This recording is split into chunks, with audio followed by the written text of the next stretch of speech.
আসসালামু আলাইকুম, আমি মোহাম্মদ জাহিদুল ইসলাম চৌধুরী বলছি আইকন কম্পিউটার টেকনোলজির পক্ষ থেকে আন্তরিক অভিনন্দন। আজকে আমি মাইক্রোসফট এক্সেসে কিভাবে টেবিল ক্রিয়েট করতে হয় সেটি দেখব। চলুন শুরু করি। আমরা প্রথমে স্টার্টে যাব। স্টার্টে গিয়ে এখানে মাইক্রোসফট এক্সেস, এখানে চার্জ বক্সের মধ্যে আমি যদি লেখার সাথে সাথে কিন্তু আমার এক্সেস চলে আসতেছে। এখান থেকে আমি এক্সেসে ক্লিক করলাম। এক্সেসে ক্লিক করার পর আমি ব্ল্যাঙ্ক ডাটাবেজে যাব। ব্ল্যাঙ্ক ডাটাবেজে গেলে আমি কিন্তু এখানে একটা ডাটাবেস, এখানে একটা পাথ দেখতে পাচ্ছি, ঠিক আছে। অর্থাৎ এটা হচ্ছে মেমোরি লোকেশন, অর্থাৎ আপনার ডাটাবেসটা আপনি কম্পিউটারের হার্ড ডিস্কের কোন জায়গায় লাগবেন সেটা হচ্ছে এখানে দেখানো হচ্ছে। তা আমি এখানে দেখানোর জন্য এখানে ক্লিক করলাম ব্রাউজে ক্লিক করার পরে আমি এখান থেকে আমার মাই ডকুমেন্টসে রাখতেছি। ওয়ার্ড এবং এক্সেলের ভিডিওতে আমি বলেছি, অর্থাৎ গুরুত্বপূর্ণ ফাইল হলে আপনি ডেস্কটপে রাখবেন না, মাই ডকুমেন্টসে রাখবেন না এবং সি ড্রাইভে রাখবেন না। তো অবশ্যই DEF এই ধরনের ড্রাইভগুলোতে রাখবে। তা আমাকে এখানে রাখতে হচ্ছে, যেহেতু এখানে সি ড্রাইভ ছাড়া অন্য এই কম্পিউটারের মধ্যে সি ড্রাইভ ছাড়া অন্য কোনো ড্রাইভ নেই, ঠিক আছে। এখানে মাই ডকুমেন্টসে ক্লিক করা, আইকন কম্পিউটারে ক্লিক করলাম। এরপরে এক্সেসে যাব। এক্সেসে গিয়ে এখানে ডাটাবেজে ক্লিক করব, ডাটাবেসটা ওপেন করব। ওপেন করার পরে এখানে আমি নতুন একটা এই ফোল্ডার করতে পারি, এখানে নতুন একটা ফোল্ডার করতে পারবো, অথবা যেহেতু এই ফোল্ডারের ভিতরে আমি রাখতে চাচ্ছি তাহলে আমাকে ডাটাবেজের নামটা কিন্তু পরিবর্তন করে দিতে হবে। এখানে আমি নাম দিব মনে হয় স্কুল ডাটাবেস বা কলেজ ডাটাবেস বা ইউনিভার্সিটি ডাটাবেস, অর্থাৎ আমি ডাটাবেজের নামটা দিব, ঠিক আছে, স্কুল ডাটাবেস। আচ্ছা, এরপরে ওকে বাটনে ক্লিক করব। এরপরে এখানে দেখেন লোকেশনটা কিন্তু পরিবর্তন হয়ে গেছে। এখানে সি, এখানে ইউজার, এরপর ডেল, আইকন কম্পিউটার, এরপরে মাইক্রোসফট এক্সেস ডাটাবেস, এভাবে লোকেশনটা কিন্তু কি পরিবর্তন হয়ে গেছে। এরপরে ক্রিয়েট বাটনে ক্লিক করবে। এখানে কিন্তু এই ক্রিয়েট বাটনে ক্লিক না করে অনেকে কিন্তু ক্লোজ করে দেয়, তাহলে যার কারণে টেবিলটা ক্রিয়েট করতে পারে না, ঠিক আছে। তাহলে এখানে ক্রিয়েট বাটনে ক্লিক করবেন। ক্রিয়েট বাটনে ক্লিক করলে ডাটাবেসটা ক্রিয়েট হয়ে গেছে। পুরোটা হচ্ছে ডাটাবেস, এই পুরোটা হচ্ছে আমার ডাটাবেস। তাহলে ডাটাবেসে এখানে কিন্তু আগে আমরা ওয়ার্ড এক্সেলের মধ্যে সরাসরি কাজ করা শুরু করে দিচ্ছি, এখানে কিন্তু সরাসরি কোনো কাজ করা যাবে না। এখানে প্রথমে আগে আমাকে টেবিল তৈরি করতে হবে, ঠিক আছে। তাহলে টেবিলে ক্লিক করব।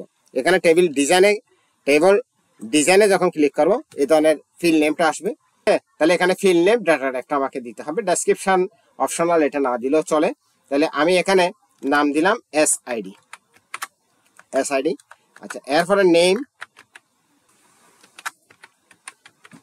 ফোন, এরপরে ফোন দিলে number, SID, name, father's name, mother's name, address, আরো কত কিছু দেওয়া যায়। আমি এত কিছু লিখতেছি না, সংক্ষেপে আমি একটা ছোট্ট টেবিল তৈরি করতেছি, জাস্ট ডেমো আকারে। এটা জিনিসটা আপনাকে বোঝানোর জন্য, ঠিক আছে, এটা আর কিছু না। আপনি যদি রিয়েল ডাটা বেস নিয়ে কাজ করেন তখন কিন্তু এখানে আরো অনেকগুলো ফিল্ড আপনাকে অবশ্যই অ্যাড করতে হবে, ঠিক আছে। ফিল্ড নেম গুলা দিলাম। ফিল্ড নেম দেওয়ার পরে ডাটা টাইপটা এখন কি ধরনের হবে। এখানে ডাটা টাইপের মধ্যে শর্ট টেক্সট এবং লং টেক্সট, আপনি পুরাতন ভার্সনের মধ্যে দেখবেন টেক্সট আর এখানে আছে মেমো, ঠিক আছে। আচ্ছা, শর্ট টেক্সটের মধ্যে, অর্থাৎ আপনি যদি শর্ট টেক্সটে ক্লিক করেন এখানে 255টা পর্যন্ত ক্যারেক্টার ধারণ করবে। আর লং টেক্সটে ক্লিক করলে এখানে আরো বেশি, অর্থাৎ 65,536টা পর্যন্ত ক্যারেক্টার ধারণ করবে। এটা হয়তো অনেকের প্রয়োজন পড়ে না, যদি প্রয়োজন পড়ে অবশ্যই দিবেন। এরপরে নাম্বার, এরপরে লাস্ট নাম্বার, আপনি যে লাস্ট নাম্বার দিতে চান এখানে কিন্তু লাস্ট নাম্বার দিতে পারবেন। এখানে বিভিন্ন ধরনের আচ্ছা লাস্ট নাম্বার আছে, তো আপনি এখানে যদি নাম্বার দেন শুধু নাম্বার দিবেন, ঠিক আছে। আচ্ছা, আপনি যদি এখন ট্যাক্স দেন আলফানিউমেরিক ডেটা এন্ট্রি করা যাবে, অ্যালফাবেট এন্ট্রি করা যাবে, ABCD, আবার নাম্বার এন্ট্রি করা যাবে। আর যখন আপনি শুধু নাম্বার দিবেন তখন কিন্তু অ্যালফাবেট বা অন্য কোনো ক্যারেক্টার, নাম্বার ছাড়া কোনো ক্যারেক্টার কিন্তু কি ব্যবহার করতে এখানে পারবেন না, ঠিক আছে। আর ডেট এন্ড টাইম দিলে আপনি তারিখ সময় দিতে পারবেন, অর্থাৎ আপনার যখন মনে করেন এখানে ডেট লিখবেন ফিল্ডের মধ্যে, এখানে অবশ্যই ডেট টাইম দিবেন, ঠিক আছে। আর ডেট টাইম এক্সটেন্ডেড, এরপর আছে কারেন্সি দিলে মুদ্রা চিহ্ন, অর্থাৎ আপনি ডলার সাইন, টাকা সাইন, বিভিন্ন ধরনের অ্যামাউন্ট বা টাকার অপশন আসবে, সেখানে কিন্তু আপনি কারেন্সি দিবেন। আচ্ছা, তারপরে অটো নাম্বার দিলে নাম্বারটা অটোমেটিক আসবে, এটা কিন্তু আপনি টাইপ করতে পারবেন না, জাস্ট আপনি এই এর পরবর্তী ফিল্ডে আপনি টাইপ করবেন, এটা 1 2 3 এভাবে অটোমেটিক্যালি হয়ে যাবে, ঠিক আছে। এরপর আছে ইয়েস নো, হয় এটা হচ্ছে বুলিয়ান ডাটা, অর্থাৎ হয় ইয়েস হবে না হয় নো হবে, ঠিক আছে। এরপর এগুলো কিন্তু আমি পরবর্তী আলোচনা করব, আপাতত আলোচনা করছি না। তাহলে এখানে নাম্বারে ক্লিক করলাম। নাম্বারে ক্লিক করার পরে এখানে ক্লোজ বাটনে ক্লিক করছি। এখানে ক্লিক করার সময় এখানে হচ্ছে অ্যাপ্লিকেশন, আপনি ক্লোজ করবেন। অ্যাপ্লিকেশনে ক্লোজ করলে পুরো ডাটাবেসটা ক্লোজ হয়ে যাবে। আপনি ক্লোজ করবেন অবশ্যই টেবিলের মধ্যে। টেবিলে এখানে do you want to save change to the design table, অর্থাৎ টেবল ওয়ান আপনি সেভ করতে চান কিনা, যদি চান ইয়েস, না চাইলে নো, অর্থাৎ ক্যান্সেল দিলে অর্থাৎ এটা চলে যাবে। আর যদি মনে করেন আপনি নো দেন, এতক্ষণ যা লিখছেন সবগুলো চলে যাবে, ঠিক আছে। তাহলে আপনি সেভ করতে চাচ্ছেন না, তাহলে তো এগুলো থাকার প্রশ্ন আসে না। এরপর আপনি ইয়েস, টেবিলের নামটা কি দিবেন এইটা কিন্তু উল্লেখ করে দিতে হবে। এখানে টেবিলের নাম দিলাম মনে করেন স্টুডেন্ট, STU স্টুডেন্ট ইনফো দিলাম, বা ইনফরমেশন আর কি, সংক্ষেপে ইনফো দিলাম। আচ্ছা, এরপর আমি ওকে বাটনে ক্লিক করলাম, ওকে বাটনে ক্লিক করলে okay. Do you want to create primary key now, আপনি প্রাইমারি কি দেবেন কিনা, আমি এখানে নো দিচ্ছি, ঠিক আছে। আমি এখন দিচ্ছি না, দিলে তো ইয়েস দিতাম, ঠিক আছে। আমি নো দিচ্ছি, কারণ আমাদের কিন্তু টেবিল তৈরি করা হয়ে গেছে। এখানে টেবিলের মনে করেন 5 জন স্টুডেন্ট নাম দিলাম, এখানে নাম দিলাম ওমর ফারুক, এবার নাম দিলাম। আচ্ছা, এখানে অ্যাড্রেস গুলো দিচ্ছি, এখানে চিটাং দিলাম। এরপর আমি নাম্বার গুলো দিচ্ছি 01815।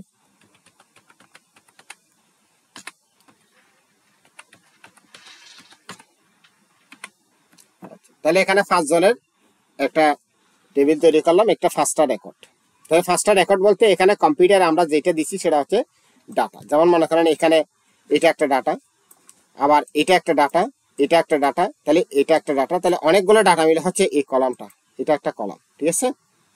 আচ্ছা, তারপরে যেমন মনে করেন এগুলো এক একটা ডাটা, আনাস মাহমুদ, কামরুল ইসলাম, ওমর ফারুক, এগুলো প্রত্যেকটা ঢাকা, চিটাং বা মোবাইল নাম্বারগুলো, এগুলো প্রত্যেকটা একটা ডাটা। তাহলে এই অনেকগুলো ডাটা মিলে হচ্ছে একটা কলাম। যেমন এটা একটা কলাম, SID কলাম, এটা হচ্ছে নেমের কলাম, এটা হচ্ছে অ্যাড্রেসের কলাম, এটা হচ্ছে ফোন নাম্বারের কলাম, ঠিক আছে।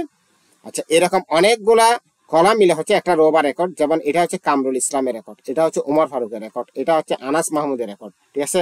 এটা হচ্ছে আরাফাত হোসেনের রেকর্ড, এটা হচ্ছে জাভেদ চৌধুরীর রেকর্ড। তাহলে এগুলো প্রত্যেকটা এক একটা রেকর্ড, এরকম অনেকগুলো রেকর্ড মিলে হচ্ছে এই টেবিলটা, ঠিক আছে। এটা হচ্ছে টেবিল।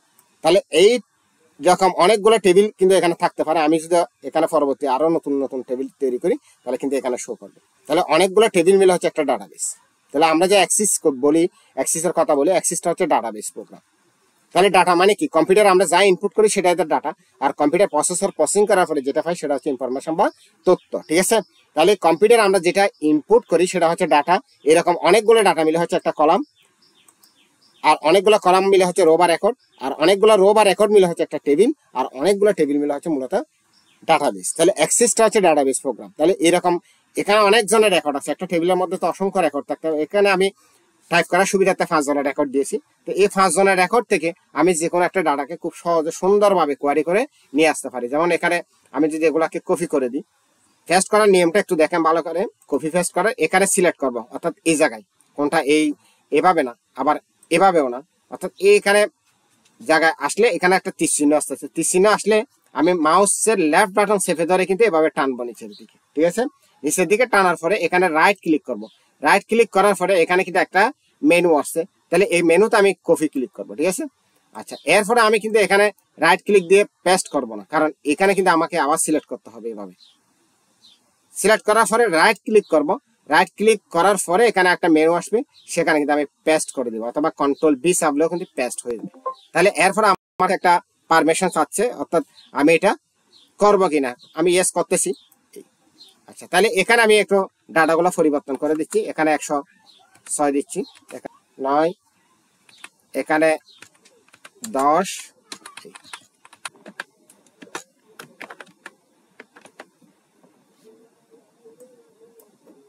আচ্ছা, তাহলে আমি এগুলো একটু পরিবর্তন করে দিছি। তাহলে এখানে আমি 10 জনের ডাটা দিয়েছি। আচ্ছা, তাহলে এখান থেকে আমি যদি মনে করেন এখানে 10 জনের রেকর্ড আছে, তো এখানে তো শত শত মানুষের রেকর্ড থাকতে পারে। একটা স্কুলে তো মনে করেন মিনিমাম কয়েকশো স্টুডেন্ট থাকে, ইউনিভার্সিটিতে হাজার হাজার স্টুডেন্ট থাকে, ঠিক আছে। আর শিক্ষা বোর্ডের কথা যদি চিন্তা করেন তাহলে তো এখানে লক্ষ লক্ষ। এখন এইরকম লক্ষ লক্ষ ডাটাবেস থেকে আপনি ডাটাটা কিভাবে কোয়ারি করে সহজে নিয়ে আসবেন, ঠিক আছে। তাহলে আমি এখানে ক্লোজ করব, ক্লোজ করে ইয়েস আমরা সেভ করতেছি। আচ্ছা, এরপর আমি কোয়ারি করার জন্য যে কাজটা করব সেটা হচ্ছে এই কোয়ারি ডিজাইনে যাব, ঠিক আছে। কোয়ারি আমরা বিভিন্নভাবে করতে পারি। আমরা কোয়ারি করার জন্য এখানে ক্রিয়েট থেকে কোয়ারি ডিজাইনের মাধ্যমে আমরা কোয়ারি করতে পারি, কোয়ারি উইজার্ডের মাধ্যমে করতে পারবে, আবার এসকিউএল এর মাধ্যমে করতে পারি। তো এসকিউএলটা আমি একটু পরে দেখাবো, কারণ শুরুতে যদি আমি এসকিউএল নিয়ে বেশি আলোচনা করতে যাই হয়তো আপনাদের কাছে জিনিসটা অনেক বেশি জটিল মনে হবে, ঠিক আছে। তাহলে আমি চাচ্ছি সহজভাবে জিনিসটাকে প্রেজেন্টেশন করতে। কোয়ারি ডিজাইনে ক্লিক করবো, কোয়ারি ডিজাইনে ক্লিক করার পরে এখানে দেখেন আমি এখান থেকেও ক্লিক করে এই ক্লিক করলে কোনো কিছু আসতেছে না, কারণ এখানে কিন্তু টেবিলটা নাই। তাহলে টেবিলটা এখানে ডাবল ক্লিক করে অথবা এভাবে টেনে ছেড়ে দিতে হবে, ঠিক আছে। আচ্ছা, এখানে আমি যদি SID তে ক্লিক করি, ডাবল ক্লিক, এরপরে নেম, এরপরে এখানে অ্যাড্রেস, এরপরে ফোন নাম্বার, ঠিক আছে। আচ্ছা, এভাবে নেওয়া যায়, অথবা আমি কিন্তু মাউসের এই লেফট বাটন চেপে ধরে এভাবে টেনে এনে ছেড়ে দিলে হয়ে যাবে। আমি এগুলো একটু মুছে দিচ্ছি, দেখেন। এভাবে যদি আমি এখানে টেনে এনে ছেড়ে দিই, এভাবে ছেড়ে দিই, তাও হয়ে যাবে। আমি যদি চাই যে মনে করেন এখানে এইগুলো সবগুলো একসাথে মনে করেন কি এখানে সিলেক্ট, সরি এভাবে একটা একটা সিলেক্ট করব, এখানে সিলেক্ট করে এখানে কিবোর্ড থেকে কন্ট্রোল চেপে ধরে সবগুলো সিলেক্ট করে ফেলবো। সিলেক্ট করার পরে আমি যদি এখানে মাউসের লেফট বাটন চেপে ধরে টেনে এনে ছেড়ে দিই, তাহলে কিন্তু এভাবে হয়ে যাবে সবগুলো, ঠিক আছে। আচ্ছা, টেনে এনে বা এই জায়গায় যদি ছেড়ে দিই, তাহলে এভাবে কিন্তু কাজটা করতে পারি। আমরা অনেকভাবে করতে পারি। আমি যেমন এটা মুছে দিলাম, তো মুছে দিয়ে আমি এখান থেকেও ক্লিক করে নিতে পারি, ঠিক আছে, ফোন নাম্বার। তাহলে একই কাজ আপনি ভিন্ন ভিন্ন ভাবে কিন্তু করতে পারবেন, ঠিক আছে, যদি আপনি জানেন আর কি, ঠিক আছে। তো এটা নিয়ে কনফিউজ থাকার কোনো কথা না। আচ্ছা, আমি এখানে এখন ক্লোজ করে দিচ্ছি। ক্লোজ করে দিলে অর্থাৎ আমার কোয়ারি কিন্তু ক্লোজ হয়ে যাবে। আপনি এটা কোয়ারি ক্লোজ করতে চান কিনা, চাইলে ইয়েস, এখানে কোয়ারির নাম দিতে পারি, মনে করেন এখানে স্টুডেন্ট কোয়ারি দিতে পারি, স্টুডেন্ট, বা নাম পরিবর্তন করে দিতে পারি। এরপর ওকে বাটনে ক্লিক করলাম, ঠিক আছে, তাহলে স্টুডেন্ট কোয়ারি হয়ে গেল।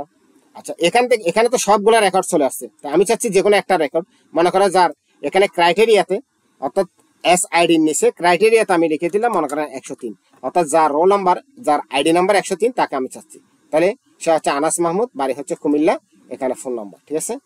আপনি যখন মনে করেন স্কুলে গেছেন, তখন স্বাভাবিকভাবে বলেন আমার এই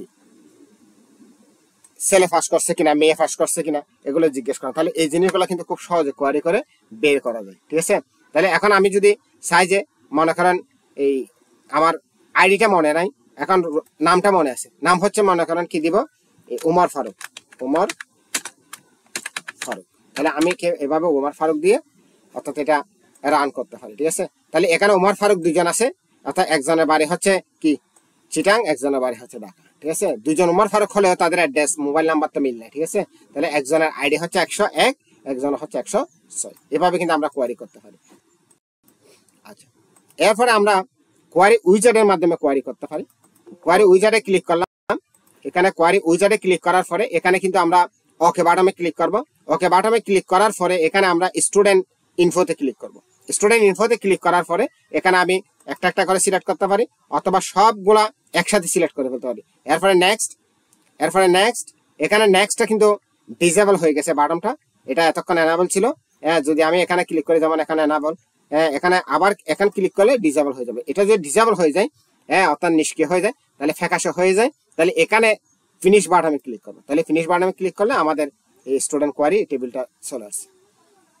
ঠিক তদরূপভাবে এটাকেও কিন্তু আমরা এখন কি করতে পারি, এখানে রাইট ক্লিক করে বা ডিজাইন ভিউতে যেতে পারি। এখান থেকে আমরা কিন্তু কি এখন ওই 100 মনে করা 5কে চাচ্ছি, এভাবে রান করতে পারি।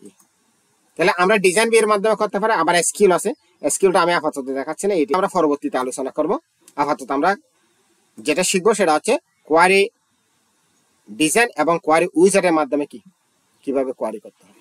আমার ভিডিওটি যদি ভালো লেগে থাকে অবশ্যই লাইক কমেন্ট শেয়ার করুন। পরবর্তী ভিডিও পাওয়ার জন্য আমার চ্যানেলটি সাবস্ক্রাইব করে রাখুন, পাশে থাকা বেল বাটনে ক্লিক করুন। সবাইকে ধন্যবাদ। আসসালামু আলাইকুম।